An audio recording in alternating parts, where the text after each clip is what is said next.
Although George Kennan, in his 1947 long telegram and his foreign policy uh, article written by Mr. X, advocated for containment of the Soviet Union and of communism based on economic power, diplomatic power, political power, and very much lastly, military power, the Cold War militarized reasonably quickly. And it militarized in large part because um, World War II was not quite over, and because of the development of the atomic bomb. Now, the U.S. had, of course, developed the atomic bomb in 1945 and had developed 1943 to 1945, and had deployed it against Hiroshima and Nagasaki, Japan, in 1945. Um, the U.S. wanted to keep this weapon a secret. It was so powerful and so devastating that they knew that they had an ace in the hole. They also understood that Americans like to think well of themselves, and I believe that the American government and people truly did believe that they were less likely to run amok with atomic weapons than any other country in the world. Well, other countries in the world thought that the U.S. had already run amok with atomic weapons by dropping them on Hiroshima and Nagasaki, and they also understood that they wanted nuclear weapons as well. The USSR was our primary fear.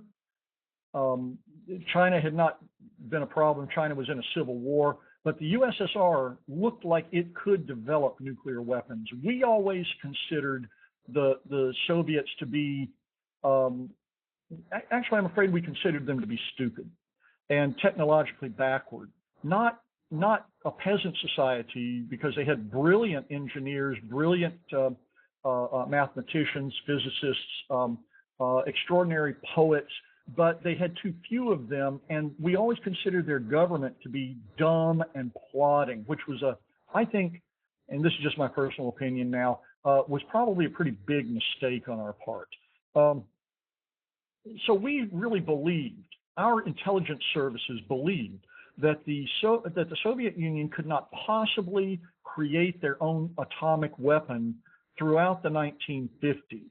And so when the Soviet Union detonated their atomic bomb in 1949, we were aghast. We saw it coming not at all. And so obviously they were a less than capable culture. They couldn't possibly have developed a weapon like this on their own, and so we must have had spies give it to them. Now, there were spies, absolutely, and it may be that they would not have developed it without spies. There's no proof of that at this point. We're going to have to wait until the Soviet archives reopen for more thorough examination. The Soviet archives opened for a little while, and some scholarship has come out of it, but Soviet archives have closed again, and so it's going to be a while before we can test the hypotheses that have been coming out of the Soviet archives. Some of which indicate spies were active, some of which indicate that even though spies were active, they were not particularly of benefit in developing the bomb.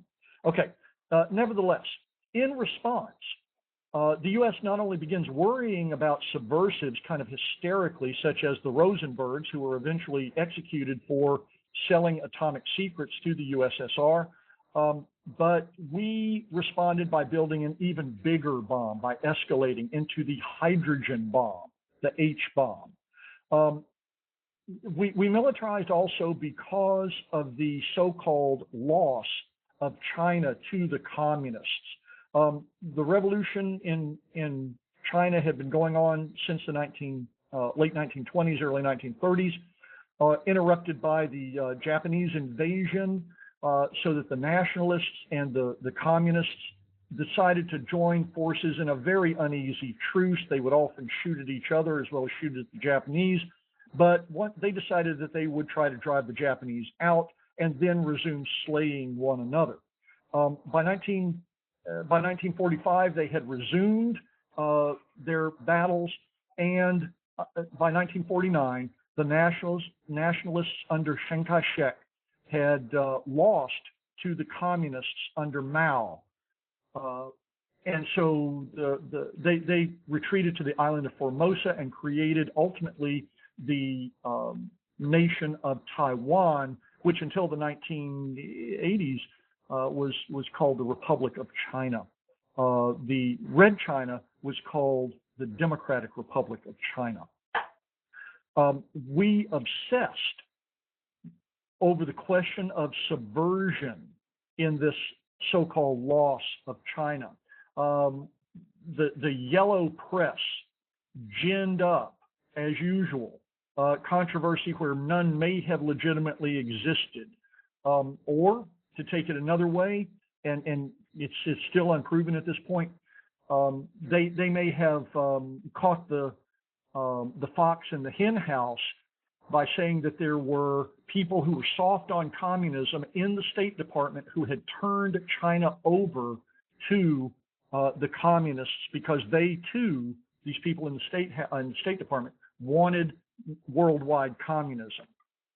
I find that a little hard to believe, but in some part it may be that there is some that they may have hit a nail on the head that we could have done more to prevent the communists from taking over China.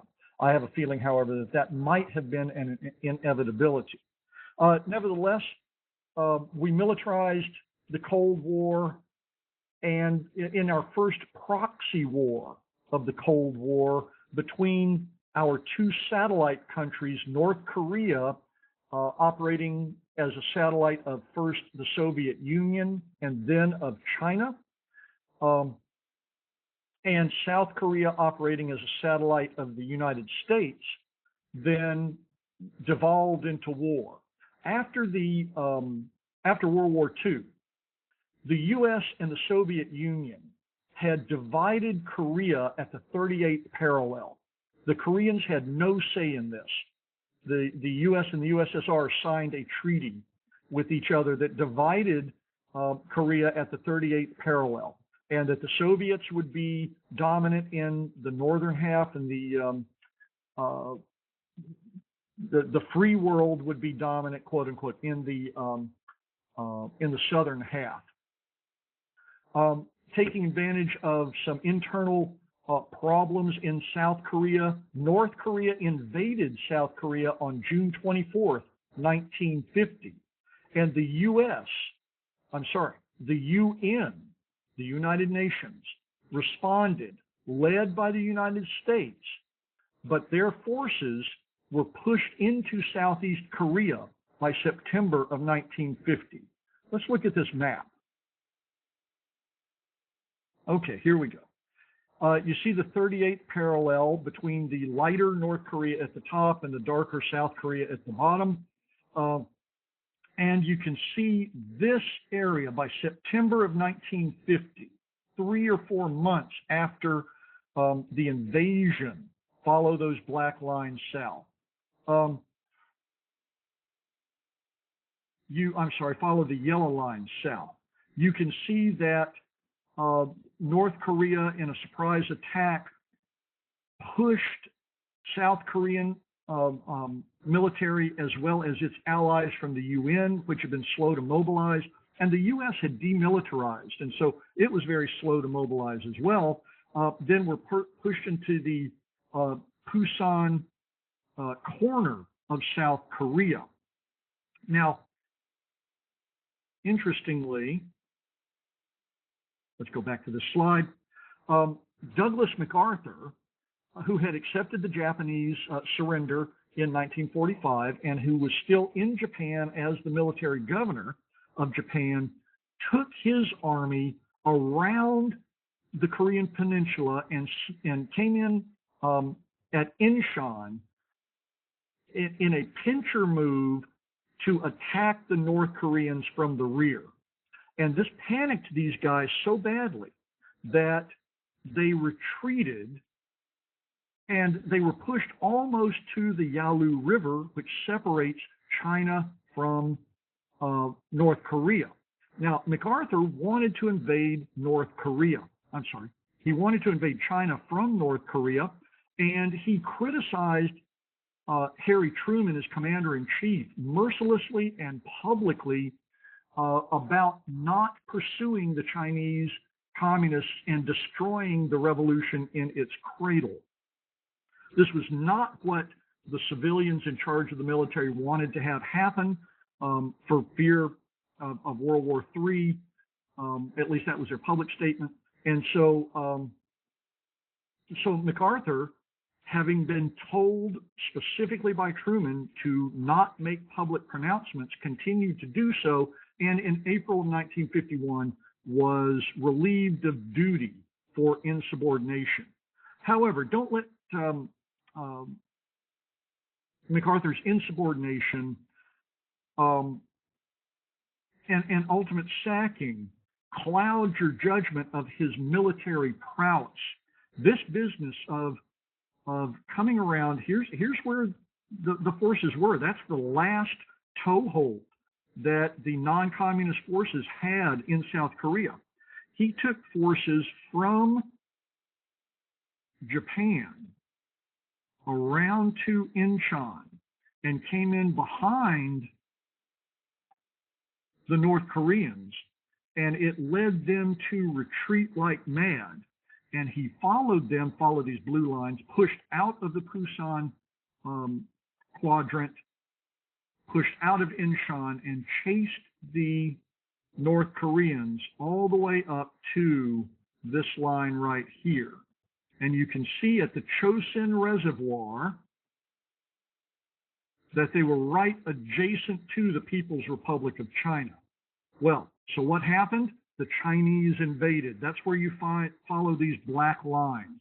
The Chinese invaded, and eventually the war was stalemated right about the 38th parallel.